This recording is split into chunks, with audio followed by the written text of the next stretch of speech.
उस याद में ये निरंतर मेला का क्रम जारी है।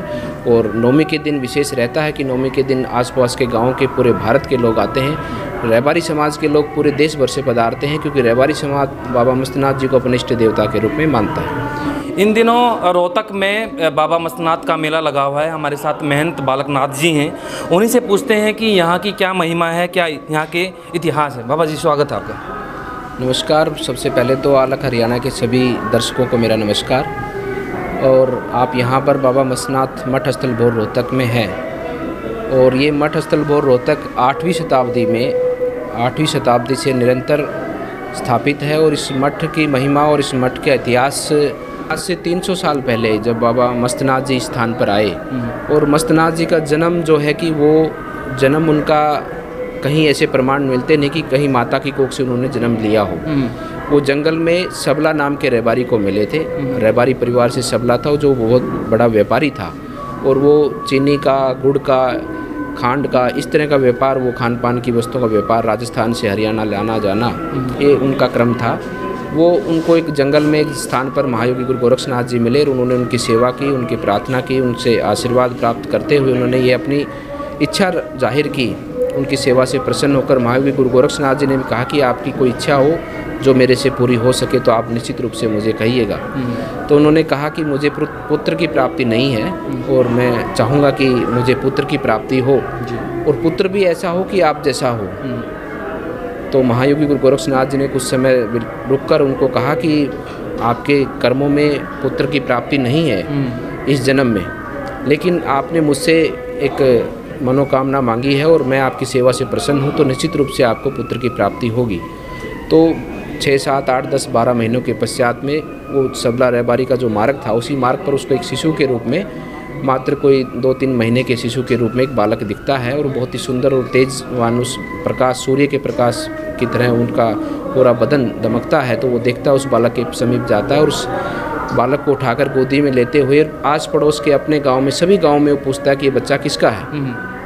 लेकिन उस बच्चे का कोई भी मालिक या कोई भी माता बाहर नहीं आए, कोई भी पिता बाहर नहीं आए जिसने ये कहा हो कि ये बालक हमारा है या हमारे परिवार का है।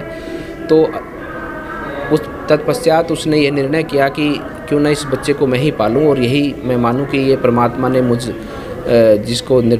जिनके पुत्र की प्राप्ति नहीं थी, जिसके घर में कोई वंशज नहीं था, तो मेरे घर को रोशन यही करेगा। तो उसको घर ले जाकर उसका पालन पोषण किया, चमत्कार से उन्होंने जिंदा की। ऐसे अनेकों चमत्कार सुनने को मिलते हैं। फिर उन्होंने देखा कि ये तो दिव्य पुरुष है, तो ये हमारे ग्रस्त जीवन में तो इसका दायित्व कार्य नहीं है और इसको तो पूरे समाज की, पूरे जनमानस के कल्याण का कार्य करना है। तो उस भाव से सबला ने उनको एक, हमारे नाथ संप्रदाय के सिद्ध हुए हैं नरमाई नाथ जी, उनके पास में लेकर गए और उनको कहा कि आप इसको अपना शिष्य बनाइए।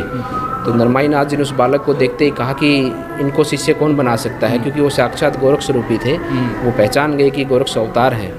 तो उन्होंने कहा कि इनको शिष्य मैं नहीं बना सकता, हम तो स्वयं इनकी आराधना करते हैं। और मस्तनाथ जी ने पूरे इस क्षेत्र के, पूरे इस मानव जीव कल्याण के लिए पूरा जीवन भर इस मानव जीव को ज्ञान के माध्यम से, योग के माध्यम से आगे बढ़ाने का कार्य किया। और नाथ संप्रदाय में ऐसी परंपरा रही है कि मस्तनाथ जी को गोरख स्वरूप माना रहा है और उसी भाव से पूरा नाथ संप्रदाय इस मठ में आज 3 दिन के लिए आता है। बाहर पूरे हरियाणा में या कहीं बाहर यहाँ इस मठ की परंपरा या कोई अनेकों स्थान है। आप हरियाणा के किसी भी गांव में जाइए, वहाँ पर नाथ संप्रदाय का आश्रम मिलेगा, नाथ संप्रदाय के योगी मिलेंगे। और इस मठ परंपरा से दीक्षित होते हुए साधुओं ने पूरे भारतवर्ष में अपने आश्रम बनाए हैं। यहाँ की परंपरा, यहाँ की महिमा और यहाँ का महिमा का विस्तार बहुत अस्मरणीय है। और समाज के लिए तत्पर रहते हुए, मानवता के लिए, पूरी प्रकृति के लिए नाथ संप्रदाय के योगी ने काम किया है। उनकी योग से, उनकी साधना से, उनकी ज्ञान के मार्ग पर और जनमानस के कल्याण के लिए, जनता को, लोगों को सदमार्ग पर लगाने का कार्य नाथ संप्रदाय ने सदैव किया है, बिना किसी भेदभाव के। तो मेले के बारे में बताइए कि 3 दिन का मेला लगता है हर साल। यह मेला बाबा मस्तनाथ जी के समाधि का दिन जो था कि फागुन शुक्ल की नवमी का दिन था। और इसी नवमी के दिन बाबा मस्तनाथ जी ने अपने इस देह को त्यागा था। और देह को त्यागने के पश्चात में तब से लेकर अब तक ये मेला निरंतर जारी है, उनके स्मृति में, उनकी याद में, उनके आशीर्वाद में। आज की अगर बात करें बाबा मस्तनाथ इंस्टीट्यूट भी आप एजुकेशन में भी अच्छा काम कर रहे हैं, आप तमाम क्षेत्र ऐसे हैं और एक मंदिर भी यहाँ पे निर्माण कर रहे हैं, तो आगे का क्या प्लानिंग है कि यहाँ से हम लोगों को ज़्यादा से ज़्यादा सामाजिक काम हो कुछ? आप देखो, समाज में यह मठ का एक अतुल्य योगदान है अपने देश में। मैं मानूंगा कि अपने मानवता के लिए आज़ादी से पूर्व में भी और आज़ादी के बाद में भी इस मठ से राष्ट्र के लिए काम किया, देश के लिए बलिदान दिया, शिक्षा के माध्यम से देश को आगे बढ़ाने का काम किया, चिकित्सा के माध्यम से देश को आगे बढ़ाने का काम किया और ज्ञान वर्षा के रूप में, ज्ञान वितरण के रूप में मानवता के लिए भी इस मठ ने काम किया है। और संस्थाओं की जहाँ तक आपने बात की, तो यह संस्थाएं आज़ादी से पूर्व में भी हमारे संस्कृत महाविद्यालय होते थे, एक हरिद्वार में होता था, एक यहाँ होता था। और उसके पश्चात में आज़ादी के बाद में सर्वप्रथम यहाँ पर आयुर्वेद की स्थापना 1956 में महंत श्री श्रीनाथ जी ने की, जो कि मुझसे पूर्व तीसरी पीढ़ी के महंत थे। उन्होंने यहाँ पर आयुर्वेद की स्थापना की। वो स्वयं भी नाड़ी वैद्य थे, एक तरह से आयुर्वेद के ज्ञाता थे, विद्वान थे और हरियाणा के वो स्वास्थ्य मंत्री भी रहे। ये मेडिकल कॉलेज जो अपने हरियाणा में पीजीआई का जो संकल्प था, इसका सपना था, जो ये वास्तविक रूप में श्रीनाथ जी महाराज का ही था। और इस संकल्प को, इस जगह पर मेडिकल कॉलेज की स्थापना हो, ये सबसे पहले व्यक्ति वही थे। और उन्हीं के द्वारा आगे चलते हुए ये आगे आज इतने विशाल रूप में कि जो एशिया का सबसे बड़ा मेडिकल माना जाता है, और वही थे। और उन्हीं के द्वारा आगे चलते हुए ये आगे आज इतने विशाल रूप में कि जो एशिया का सबसे बड़ा मेडिकल माना जाता है। और इस संस्थान में आप देखेंगे कि हर तरह के विषय की शिक्षा दी जाती है और एक सामान्य रूप से हर व्यक्ति यहाँ पर आकर अपनी शिक्षा को ग्रहण कर सकता है।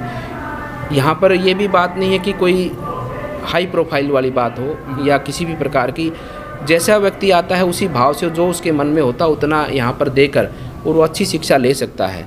और शिक्षा के माध्यम से इस मठ ने अपना नाम पूरे देश में और पूरे विश्व में कमाया है, शिक्षा और स्वास्थ्य के नाम से। आई हॉस्पिटल की स्थापना भी उस समय 1956 में हुई थी, जनरल हॉस्पिटल की स्थापना भी उस समय 1956 में हुई थी। तब से लेकर अब तक अनवरत ये आई हॉस्पिटल, जनरल हॉस्पिटल और शैक्षणिक संस्थाओं के माध्यम से जनमानस के कल्याण का मार्ग प्रशस्त है। और हमारे आई हॉस्पिटल में आप देखेंगे कि ये उत्तर भारत का एक माना हुआ जी, आप सांसद भी हैं, तो मैं वही जानना चाह रहा हूँ कि आगे क्या प्लानिंग है आपकी कि इसमें क्या को बढ़ाने के लिए। उसके साथ साथ पूरे भारतवर्ष का नाथ संप्रदाय का एक बहुत बड़ा स्थान है, तो ऐसे ही संकल्प रहा कि यहाँ पर एक ऐसे समाधि मंदिर का निर्माण हो जो पूरे हरियाणा का नहीं, पूरे भारत का नाम पूरे विश्व में लेकर जाए और पूरे विश्व के लोग यहाँ पर आकर इस मंदिर, और आने वाले 2-4 सालों में इस मंदिर का पूर्ण रूप से निर्माण हो जाएगा, पूरी इसकी व्यवस्था का निर्माण हो जाएगा। और इस मंदिर के माध्यम से, आयुर्वेद के माध्यम से हम जनमानस के कल्याण को आगे बढ़ाने का कार्य हमारा है और निरंतर ये संस्था करती भी आई है। शुक्रिया बालकनाथ जी हमारे साथ थे और पूरे तफसील से बताया कि किस तरीके से बाबा मस्तनाथ जी की शुरुआत यहाँ पर होती है और किस तरह से सामाजिक कामों में यहाँ की भूमिका रही है।